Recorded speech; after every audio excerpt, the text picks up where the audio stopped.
Hey there. Welcome back to another episode of Well-Oiled Operations.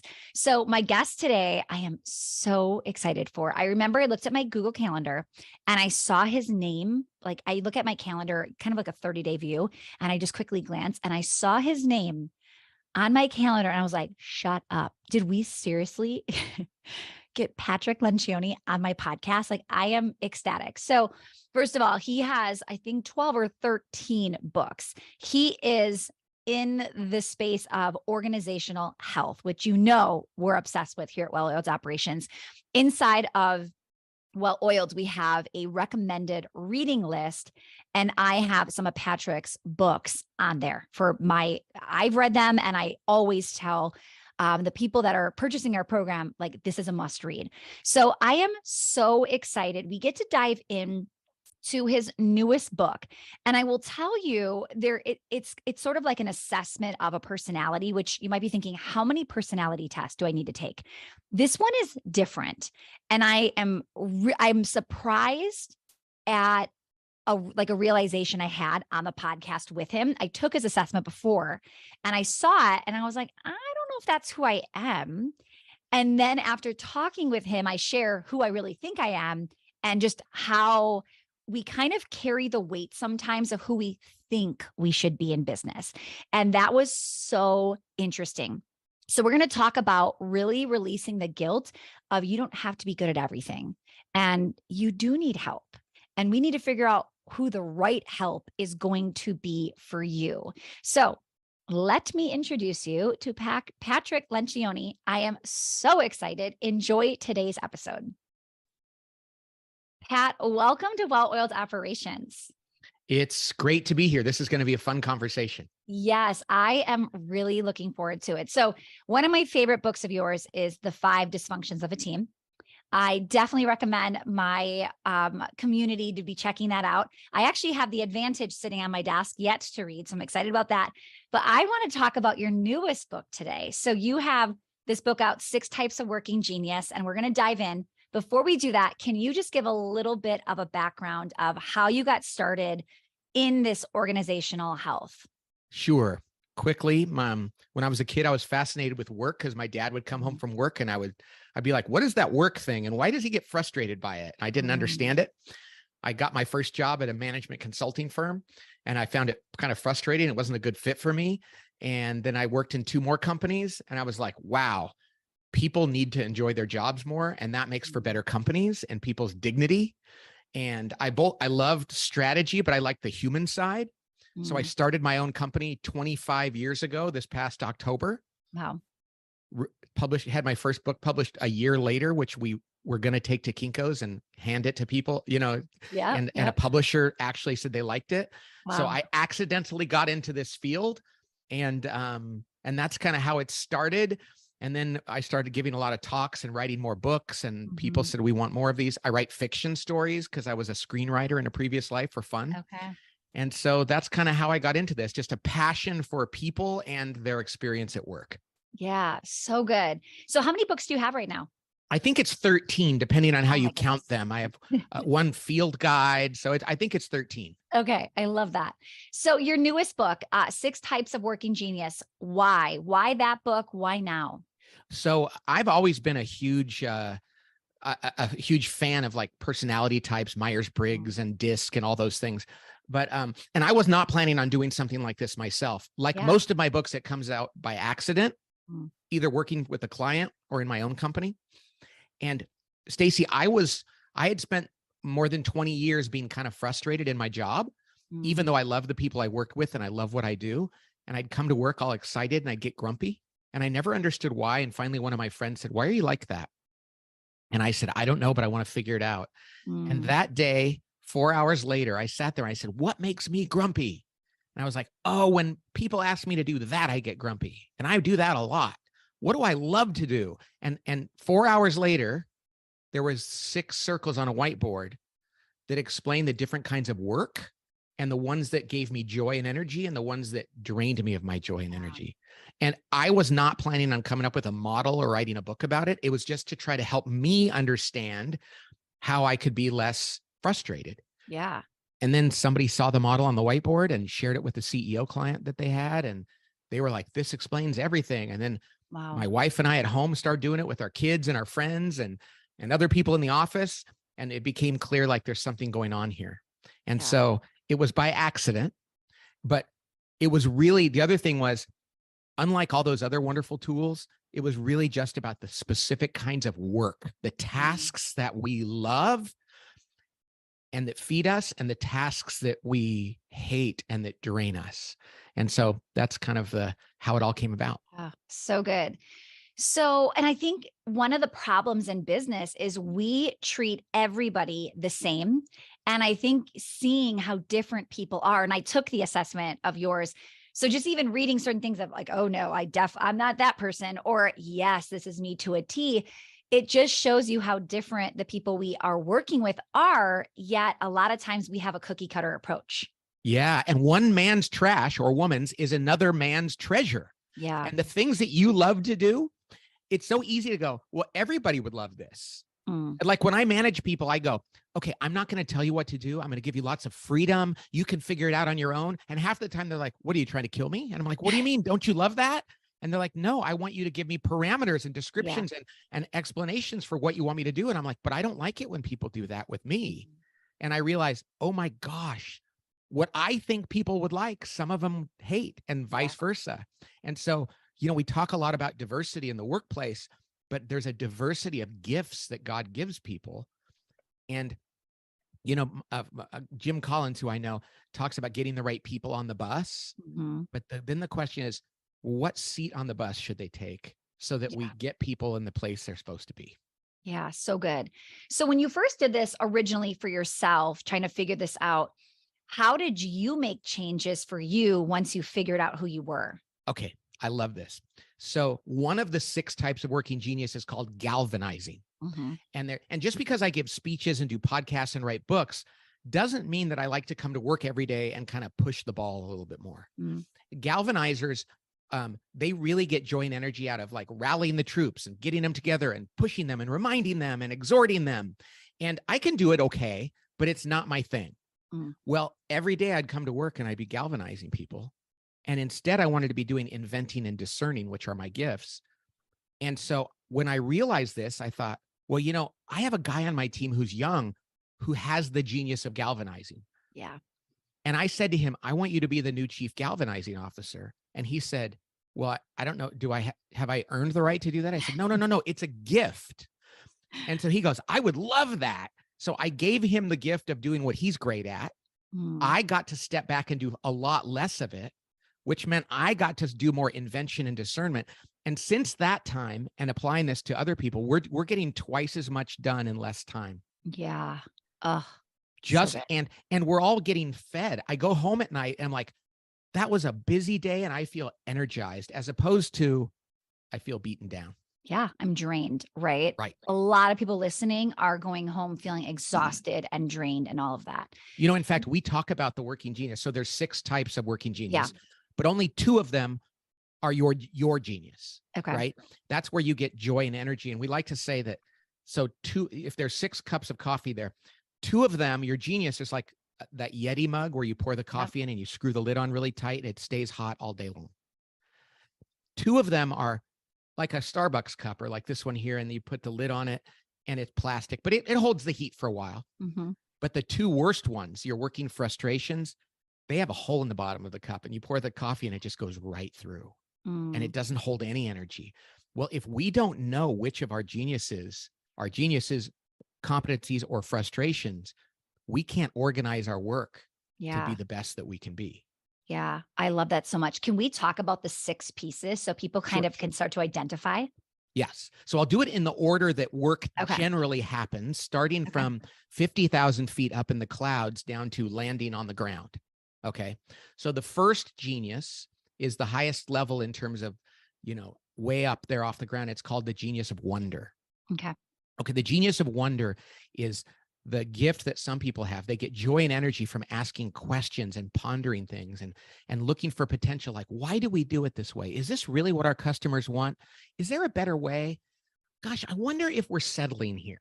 And they just pose those questions.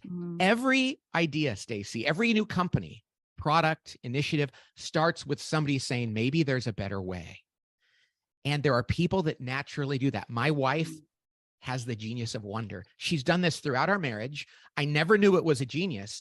Most people with this genius have never been rewarded for it. People just say, why are you still asking questions? Why aren't you bought in yet? And it's like, oh no, I naturally am pondering and wondering about these things. So that's the first genius. Okay. I love it. And then the next one that comes with you, go a little bit closer to the ground, is the genius of invention, the I. And this is the person who says, oh, let me come up with an idea on that. You asked a great question. Let me come up with something to solve that problem. And these are people like me who get up in the morning and love original thinking, innovation, new ideas. It doesn't always mean that it's called for. I do it naturally. Sometimes my wife says, enough of your invention. I don't need that right now.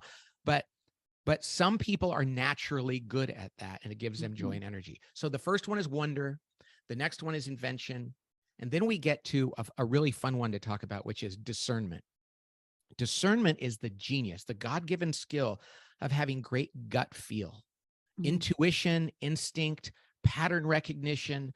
There's just something about, there are people in the world who can look at a problem and their gut tells them, I think this is the solution. And a lot of your listeners like have a business, and people will say, how did you come up with that? And they're like, I just looked around and said, I think this is the answer. Yeah. Not everybody has that gift. And in my office, we have a woman named Tracy has great discernment. This is one of mine as well, but Tracy is amazing at this. When my wife and I are at home and we're talking about, should we refinance our house, or where should we go on vacation, or what should we do about this issue? Half the time, Laura will say, have you asked Tracy yet? And it's not because she's an expert at what we're doing. It's she just has really sound judgment. And she said, even when she was a little girl, her friends would say, Tracy, what should we do? And there are people in the world that were given the gift of discernment. And it's a really critical thing, but not everybody has it. Yeah. So somebody comes up with the question, the inventor comes up with the idea, the discerner evaluates the idea and says, this is a winner. Yeah. Ooh, this one might be a problem. Oh, you need to work on this a little bit more. Tracy's my book editor. Okay. So I'll come up with a book idea and a character, and I'll start writing it, and she'll read it and go, this character is great, and I know it's good. This character doesn't make sense to me, and I know that there's a problem. Okay. So I trust her gut. Yeah. You can already see how the diversity on the team is so crucial when you show these little pieces here. Yeah. And here's the great thing. God made us to need people. Yeah. I remember when I started my company, Stacy, my dad, God rest his soul, he was very conservative about money. And I said, Dad, I'm going to start my own company. He's like, whoa, but you have benefits. You're an executive. And I said, no, Dad, I really want to do this. And I'm going to take 4 of my colleagues with me. And he said, no, Pat, don't do that, because you might not be able to afford them. Wait till you make enough money. And I said, Dad, if I don't have them around me, and I didn't know what the working genius was. I just knew that if I don't have others around me who are good at things I'm not good at, it'll never work. Yeah. And now I know the very specific things I needed. Yeah. And that's what this is about. So wonder, invention, discernment are the first 3. Yeah. And even just hearing you say that, I'm picturing a client who's saying, I'm just really stuck right now. And they're probably stuck because they're in their zone of genius, trying to be the other person they're not, and they don't have that help. And at the highest level, Stacy, this tool is about alleviating unnecessary guilt and judgment. There are people that think, how come I'm not good at that? And it's like, but you're awesome at this. We've had so many people, we've had almost 500,000 people take this, and the results and the feedback are so great of people saying, I felt guilty most of my life and thought I was a fraud, or I shouldn't have been in this job. And now I realize I'm really good at one part of it, but I'm really terrible at another, and I need other people to help me. So that's good.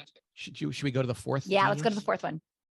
The fourth genius, after we've asked the question, invented the new thing, discerned whether it's right, then it's ready to go. And we need somebody with that gift of galvanizing, the G. And that is those people who wake up in the morning and say, ooh, let me get in front of a bunch of people and inspire them and push them and exhort them to take action. I love to remind people. I love to rally the troops. And not everybody has this. A lot of leaders are going to be like, well, if I can't do that, then why am I a CEO? It's like, no, There's so many different ways to be a CEO, and not everybody has to love doing that all the time. Yeah. So galvanizing is what gets people excited. Hmm. The next genius is called enablement, and it's a good enablement. Some people think of enablement as like enabling an addict or something, but enabling others to realize their dreams and to come alongside others and help them is an absolute gift. It's not just being nice or being easily convinced. There are people who have a natural God-given genius in coming alongside others and providing them what they need at exactly the right moment. And not everybody has that. I do not have that. And I feel guilty sometimes, but it's hard for me to just meet somebody's needs where they are. And these are like the team players that we value so much. And oftentimes they just think they're nice, but it's an absolute genius they have. The genius of enablement. A team without enablement, things often just don't get started and nobody comes along to help. Yeah. So good, Pat. And the last of the 6 geniuses is called tenacity. And that is, these are people who wake up in the morning and get excited and get energy and joy out of finishing things, crossing things off a list. They're like, let me plow through obstacles and drive things to closure. A challenge, an obstacle is like, yeah, I'm going to wrestle that to the ground. And if they can't do those kinds of things, they don't experience joy and energy. Now, I think those people are freaks because I have no tenacity. And I love people that have it, but they're literally inspired by a completely different set of activities than me. If I didn't have people around me with tenacity, I would never finish any of my books. Because about 3/4 of the way through, I start to lose interest and look for the next shiny. And the people with tenacity are like, get back in your office. You didn't finish it very well. We're going to make you do the last part. Like deadline. Yeah, tenacity people love deadlines and permission to push things through. Okay, so good. So when I took the assessment, I came back as an I and a G. Now the I knew was for sure. Okay. But you know what's funny is I think I know how important the G is. And I do step into that role because I feel like I have to. And I think I'm realizing I'm not a natural G. I need to retake it and I need to find my G. Oh, this is fascinating.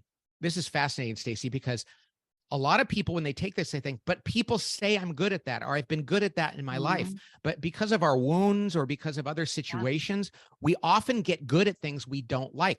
I was pretty good at Gene also, but it was burning me out. 100%. And so just because we're good at something doesn't mean that we're meant to do it. And you really have to take this thinking about, where do I get my joy and energy? Does that rob me of joy and energy, or does it feed me? My wife is a WI. By the way, the IG is called the evangelistic innovator. And they just sell. They love to sell. They're authentic. They're passionate about just about everything. And I can do it once. Yeah.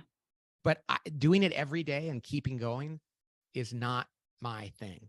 And so my wife is a WI. She's a wanderer and an inventor. It's called the creative dreamer. She's been raising our boys for the last 20 years. And just this morning, she had tears in her eyes, and she's going to take on the role of helping us apply this to in marriage and family life. Oh, wow. And she's so excited and almost scared because she's finally going to get to do things that feed her genius. And since we discovered this 2 years ago, she's been like, oh my gosh, I don't think I've used my geniuses for years. Yeah. I wish I had figured this out years and years ago, but better late than never. Yeah. And the timing's always where it needs to be. So it worked out. Now, what's so crazy too, is as a small business owner, you start usually as just a solo entrepreneur. Yeah. So you've got to get good at all of the things. And I think that can confuse us, like you said, of we had to get good at it. It's not what's truly lighting us up. So I think there's some big reflection here before you take that assessment of like what you said. Does this light me up, or is this going to drain me? Right. And that you are not meant to do it all. Yeah. Because we did a podcast last night about the guilt and your genius. And like, I don't have tenacity, right? That means I don't like to finish things. So for years, I thought I was lazy. And the people that know me are like, how could you be lazy? You've done this, you've done this. And I'm like, yeah, but I don't finish unless somebody makes me. And they're like, yeah, you don't have the genius of tenacity. Other people will say, I'm not smart. And we'll say, what do you mean? They go, well, I don't have the genius of discernment. And we're like, no, that doesn't mean you're not smart. It just means you can't just rely on your gut. Data is important, and checking in with other people is important. And you just don't have necessarily the same kind of intuition. So we have to let go of the guilt of not having all geniuses. And that gives us the permission to invite other people to come in and fill the gaps in for us. Yeah, I love that. So would you recommend we have our team all go take this, kind of educate them on what lights you up, what drains you? There's not a right or wrong answer, and have everybody take it and start to assess? Yeah. In fact, we have a thing where a team takes it and they get a team report. Oh. And all it is it's a map that shows all the geniuses and how many people have each one either as a genius or a frustration. And people will look at it and go, oh, we have no geniuses in that area. Right. Holy Toledo. Or man, this is my frustration and I'm doing it every day. And it's like literally in 15 minutes, we've had big companies, small ones, especially startup companies, rearrange the responsibilities. Yeah. And we realize titles don't really matter as much as the tasks. And so we've seen companies improve their productivity and morale in such short order just by going through and looking at this and seeing their gaps and their preponderance of strengths. And even at my company, we reorganized because we saw that. Yeah, I was just going to ask you. So what did it look like for you when you started to do this and then dive in with your team? Oh my gosh. We uncovered some hidden gems. We gave people permission to admit that they were not very good at things, where in the past they might have like, I don't want to admit that. And it's like, hey, you guys, it says right here, this is my working frustration. You guys know it. I know it. I'm not going to hide it anymore. I suck at this. And what a relief that is. Yeah. And this happens in so many of the organizations that are using this. Yeah. So if somebody discovers, oh, wow, this girl has been on my team, this is one of her biggest frustrations, and it is like her number one job, but I can't go and hire somebody immediately to take it over. What do you recommend they do in that situation? Well, the first thing they can do is they can shuffle a little bit and they could say, how can we get her? Because everybody has to do stuff they don't love. Yes. Nobody gets to be in their genius all the time. And that's just unrealistic. But we could say, oh, wow, is there somebody else here that can look at the stuff she's doing and say, I would love to take on some of that for you? Because we just want to make sure people have some time in their genius. So that gives them the energy to spend time in other areas. There will be times in a small company where you'll have an employee and their job does not match their genius at all. And you don't have another position. You can't slide them into another role. And you need to say, listen, and the beauty is you can say to them, I'm not down on you. I'm not rejecting you as a person. I'm not even saying you're not successful. I realize now that this job is misaligned with who you are. If I had a job that would align with that, I would give it to you in a heartbeat. I will recommend you. I want to help you find a job that you can go to every day and feel that way. I don't think it's here. But rather than tell you you've done something wrong, I want to set you free and help you find the right thing, and then find some other person who that job that you have would be their treasure. But for you, it's kind of trash. And let's find you a treasure too. So rather than having to reject someone and say, you just haven't been measuring up, you can say, no, I want to help you find that thing in life. Yeah.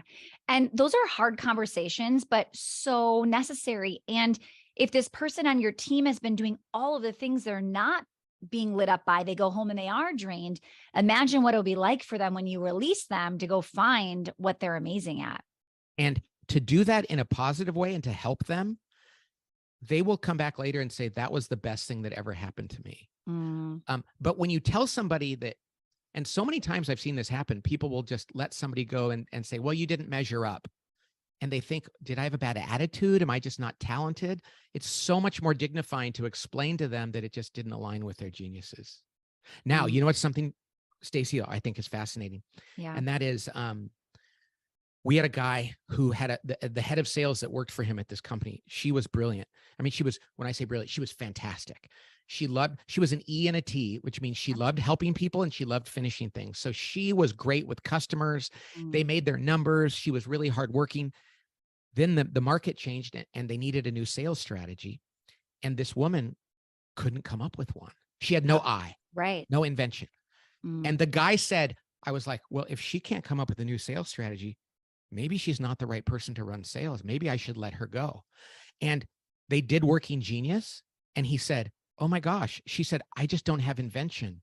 And he said, you're a cultural fit. I should never let you go. Let's find somebody in a different department that has invention. They found this guy in marketing. He came in 3 hours, invented a new sales strategy. He said, I almost let go one of my top performers because I thought she had to be good in everything. And so many people have written in and said, I almost fired somebody who I really like, but I just didn't realize I was asking them to do something that wasn't in their genius. And I can tolerate that. Yeah.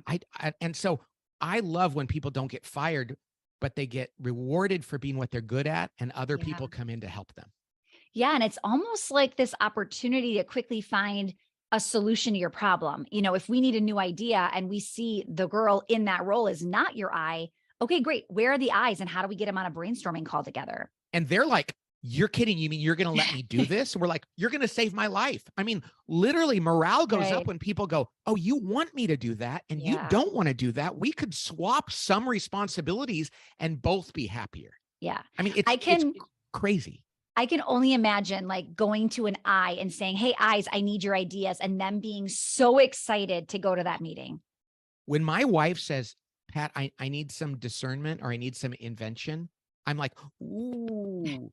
And sometimes she says, I need your help. And I go, what is it? She goes, I'm redoing the garage this weekend. And I'm like, tell me why you think you need to do this. She's like, nope, I don't want your discernment. I'm like, what's your system? Let's come up with it. Nope, I don't want your invention. And then I go, okay, I got to grin and bear it and put on my ET hat for a day. Yeah.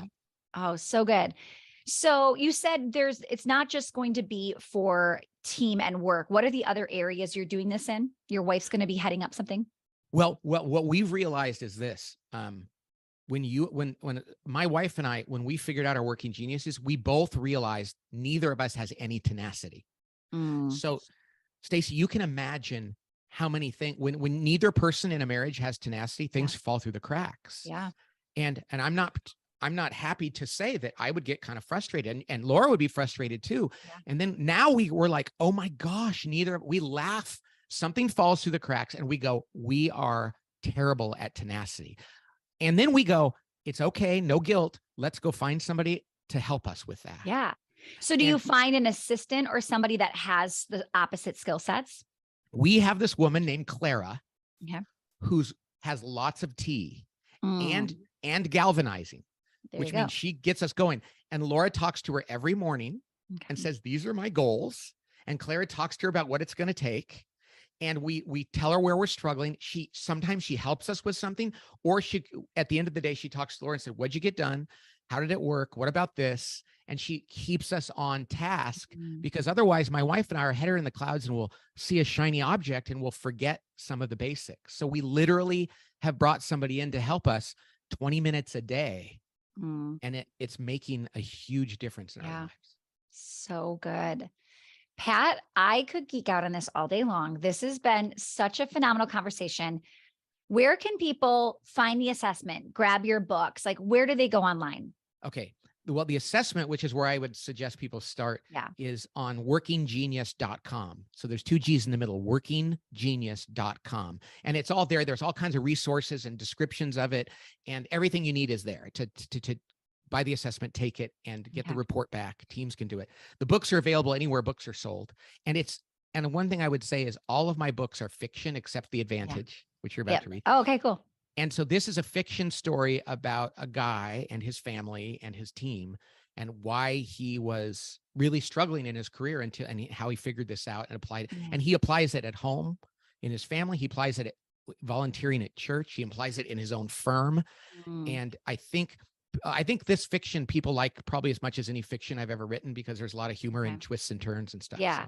Yeah. We didn't bring that up. So what's really amazing about your book, specifically the one I read, the dysfunctions of a team, there's characters and there's stories. And what's amazing about it is you can kind of go, oh, I know who this person is in my business.